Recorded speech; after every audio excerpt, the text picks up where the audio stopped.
भारत में कैफे में आग लगने पर शहरी जान बचाने के लिए इमारत की चौथी मंजिल से कूद गया। भारतीय शहर बेंगलुरु की इमारत में बने कैफे में धमाके से आग लगने के बाद शहरी जान बचाने के लिए चौथी मंजिल से कूद गया।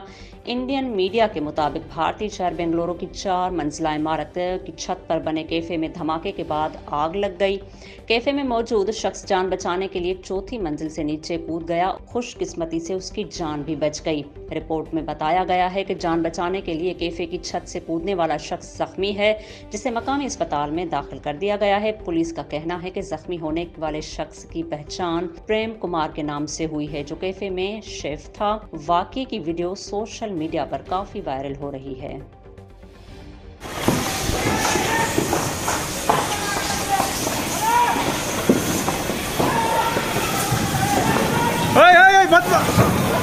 उस तरफ चले जाओ भैया,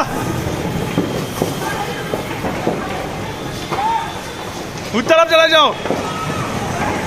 ओए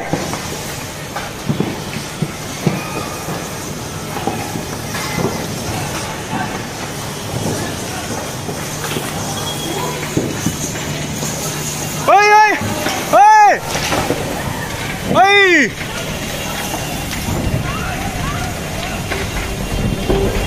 स्टार न्यूज, जियो पाकिस्तान के लिए।